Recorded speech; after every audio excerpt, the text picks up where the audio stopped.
Alright guys, TacticalRab back again today. Hope you're all doing well and enjoying your day so far. And with Crimsix back in business it seems here for CDL Stage 2 qualifiers. Crim is discussing how the CDL kicked them out of the backstage after their loss up against Los Angeles Thieves of the Major. And also Zer0 with a few words for Cellium's snaking at this past weekend's event. Very much intrigued to your thoughts in the comment section below. Hit the like button if you enjoyed the video. Subscribe if you are new as always. I'd greatly appreciate it. Really upset the channel. Thank you very much indeed for doing that. Some comtrick stuff from the CDL. Always entertaining. But let's firstly talk about Fantasy from Breaking Point because it's back in business again. You guys have got today and a little bit tomorrow to sign up, so better do it ASAP as soon as you guys have watched this video. But yeah, these are all the prizes, all this type of good stuff. Some of the players are certainly worth, well, more and less expensive than last time around based on performances at this last weekend's major. We've also changed the rules slightly, so you're now able to pick more than one player from the same team. We thought this is probably fair enough just because, you know, if you pick two players from the same team, they could take kills from each other, but also it still can be a good thing. So thought it would just open the door a little bit more to some more creative interpretations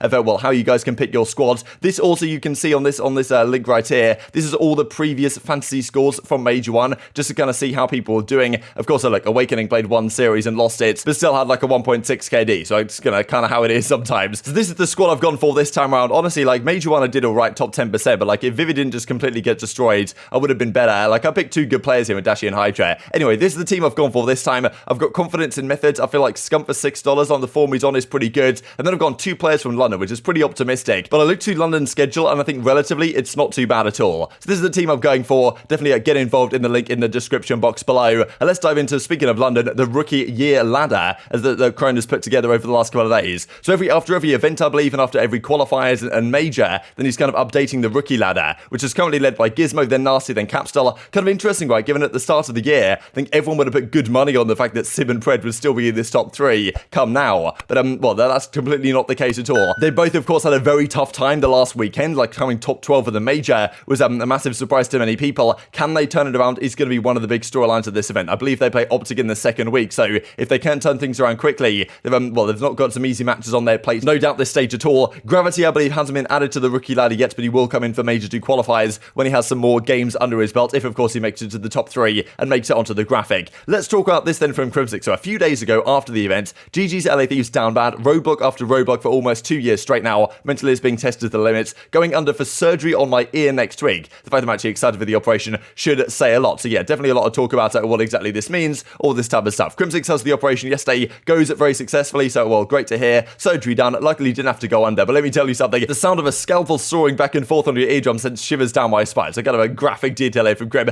About to smoke Jordan General's attack dogs and laid out the beat vibe gets today on the Paris Legion. So yeah, Crim back in business, right? As soon as it's done, you know, he's straight back on the grind. Now, I mean, I guess Jordan General's attack dogs being the kind of Texas Nation team, Paris Legion is Paris Legion, but yeah, getting scrims back in business. Cool to see that Crim, like after having done the operation, he doesn't seem like he has to take any time off, which is, you know, pretty cool. I think it was kind of a question mark, like if Crim has to take a week or two out from the team, what does that mean, right? Like how does the roster go? Because we saw kind of what happened to New York Subliners last year when they were in a decent spot as an organization and as a squad, and then Asim couldn't make it to one of the events because of the visa stuff, and then all of a sudden the team completely collapses, which, you know, obviously the team has already collapsed, you could argue, so can't get too much worse from here. But this was a particularly interesting comment from Crimsix. He says, sorry about not meeting up at the event, brother. We got massacred in record time, obviously got 3-0'd by Los Angeles Thieves. Then shortly after getting knocked out, right, they kicked us out of the pro player area. Didn't feel like chilling in the same area as the people booing me. Apologies. So it's kind of strange, right, because usually there's a pro player kind of venue behind the scenes, or like there's a pro player room that the pros can sit in and chat, and just kind of, there's a green room for the analyst and the casting staff, and then there's usually like a pro player lounge, effectively, where the pros can sit, watch the games, have a chat, this type of stuff. Now, for whatever reason, the CDL has just decided to kick them out the pro player area, which is kind of, I don't know, it's a strange one, right? I guess if you get knocked out, you get kicked out of the pro player area. There was some people suggesting that, okay, they just thought New York team, like, these guys aren't pros, right? They're just getting bodied every single day. These lads can't win a hard point. Like, they're not, you know, worth being in the pro player lounge. But still, I guess the idea is over the course of the weekends, you don't still want, like, the pros that have been knocked out on Friday or whatever to still be sitting there in the venue. But at the same time, I'm not really sure why this is necessary from the CDL to get rid of these guys, especially right the day of, and then force Crim and the guys to be like, okay, well, what do we do now? If we want to watch the event, we can't just sit in the pro player lounge behind the scenes as we're used to. We've got to go sit in the crowd, of which you've got tons of OpTic fans that Crimsix is going to be sitting next to, right? So it might be an interesting time. This, I actually found out this image from way back in Anaheim when I was in Anaheim 2019, just going to give you a flavor of the pro player lounge. Just Ben J to see right here. So this is kind of what it was like in Anaheim. There was kind of this wall in the background. I managed to get back here because I was media for the event. I just kind of wandered into the pro player lounge. Easy Mac was sitting here. Basically, there was like a screen, and then all the pros just kind of sit there. This just general, of course. Accuracy, I don't believe was playing this event. He got benched or something. Something weird was going on with Accuracy before this event, that he was just sitting there the entire time, effectively. This is APOC, who's a player manager for some of the players, and then you've obviously got Ben Jadesy here in the back. But yeah, this is kind of what was going on, right? And this is a really pretty particularly small place. You can see people had to bring up chairs and stuff to the back here. So I guess if it's a similar thing that they had at this past weekend in Arlington, not sure how this looks behind the scenes, right? This is, of course, in the Anaheim Convention Center. But I mean, still, I guess they were doing something along these lines as well. And they decided that, okay, Crim, you've got to go, Sunshine, unlucky, not CDL caliber. So I think I can understand why he might not be a particularly happy man about that, but still, seems to be back in business for the squad. Surgery went well. It looks like he'll be able to continue to play. Something also to note, because a lot of people have been suggesting right now that Neptune is going to be back in the starting lineup for this roster. Something else to note, Decimator's replaced Neptune on his challenger team. There could be a chance Neptune returns to the starting lineup for subliners. Nothing is confirmed. So look, Royalty staying seems unlikely. Like you'd imagine Neptune's probably going to go. Whether Crim and Clay both stay for the upcoming games, because today's like what, Thursday or whatever. The games start tomorrow on Friday. They believe they play in the first game. So nothing announced as of yet as to what's going to happen here. At least as of the time of recording this video. This is also just the stats so far this season just to look at, right? Because at the Kickoff Classic they looked all right. So far they've won a grand total of 1 game. The stats have been pretty ugly, especially in the hard points. 0.87 for Clay, 0.85 for Crimsix. Like Hope just the only one positive, and even then it's a pretty rough affair. In Search, Crim's still been looking pretty good. In Control, Crim's been looking pretty good as well. But yeah, the hard point, of course, is where they're definitely falling short right now. Lots of work still to be done for this roster. And I mean, yeah, 3 hard point victories they had, I believe, all of the Kickoff Classic. Since then, it's been very much downhill, and they've lost at pretty much every single one they've played. Their Search and Control has actually been okay comparatively to most teams. But yeah, just the hard points are really letting them down. And it's a bit of a surprise because last year they had, I'm pretty sure, the joint, if not the longest hardpoint winning streak of any team.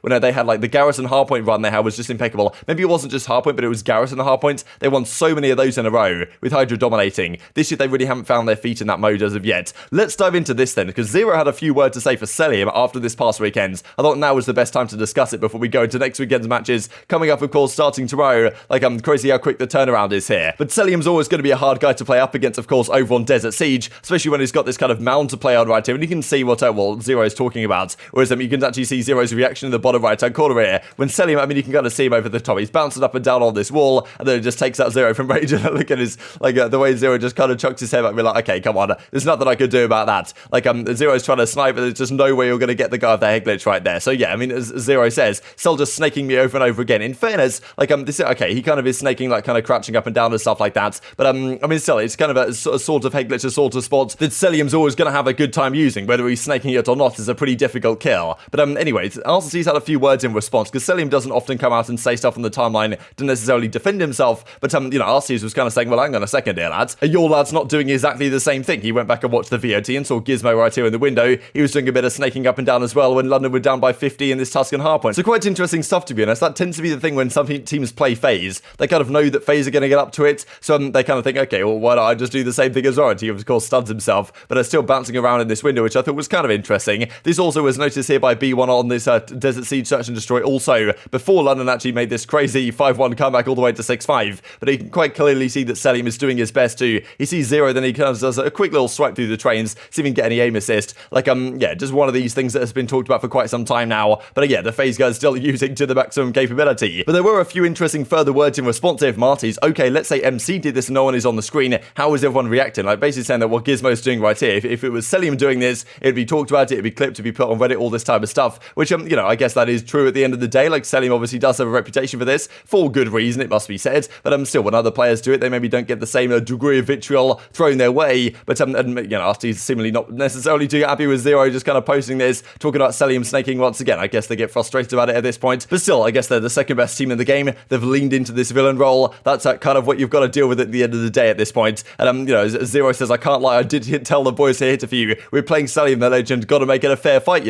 I know we noticed in scrims, it's all good fun battles, all this type of stuff. Come on now, Alec. I meant nothing by it. But, still, interesting storyline to keep your eyes on. They do play each other again at this stage in the second week, so that'll certainly be exciting to keep your eyes on. Let's talk then briefly about this weekend's matches. So these are coming up this weekend. Of course, the Subliners game against the Ravens is on Friday here. So, already Subliners are back in action. Ravens are going to play with Paul X, I believe, in this match instead of Gizmo, so we'll see if they can still get the job done. Toronto managed to 3-0 Florida not too long ago with the substitute there, so maybe they can pull off a similar thing. But yeah, day one, I think that's kind of the key games. Los Angeles Guerrillas, can they bounce back? Saturday, some actually really interesting games here. Like, can Los Angeles Guerrillas beat the Paris Legion? That's the question mark. How good are the new Paris going to be if they do bring in Jimbo? London versus Thieves Thieves as well. That's a cracking game. FaZe Surge, right? Where is Surge going to be right now? Rokkr Ultra as well, the kind of battle of the north. Interesting to see where those two teams lie, especially with the role changes that Rokkr seem to be going for right now. And then on the Sunday, Rokkr Paris Legion, and then of course to finish off the day with Los Angeles Thieves versus the OpTic Texas. So I think the Saturday's got probably a few great games. Friday and Sunday have a couple of good ones like between them. But I mean, yeah, finishing off the week with a banger, no doubt. And still, as time progresses, the matches get ever better over the course of the qualifiers. To finish out with that, I'm pretty sure OpTic versus FaZe is the final match of the qualifiers before we go into the Rokkr Major 2 tournament, which is, good stuff. This month is going to be absolutely insane. COD this weekend, COD every weekend for the next 4 weekends. And then it goes into April where there's quite a big break. I think it's the player break effectively. There's a mid-season break. And then we go into the Prime Classic. And then beyond that for the rest of the season.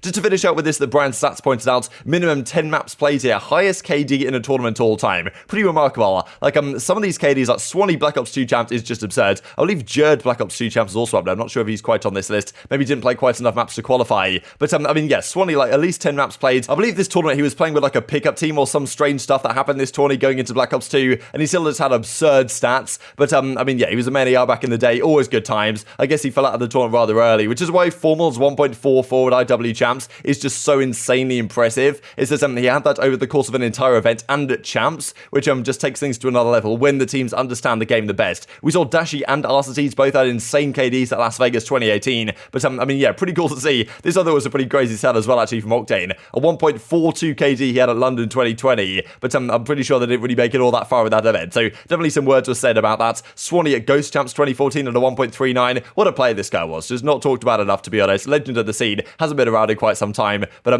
good times. Waskin as well, dropping some casual 1.4s here in the Modern Warfare season, but generally you shall see that most of these KDs are all main assault rifle players, right? Which does make sense, but there's very few SMGs that made it on here. Right down at the bottom here, you can see that Simp had a 1.35 at both CWL London and COD Champs 2019. An SMG in his hand a fair bit of the time as well. The other players to mention that sometimes use an SMG were, COD Champs 2014 with Aches and Crimsix, right? Where Aches especially would generally use an SMG, but it was the Vector, which as some people would say was basically an AR in that game. But very much intrigued to your thoughts on all this stuff in the comment section below. Hope you guys enjoyed the video. If you did enjoy it, hit the like button, tell us in YouTube gods, this is a good video, and I was like you should see it as well. And I've grown the competitive core legend community. Thank you as always, take care, and I will see you next time.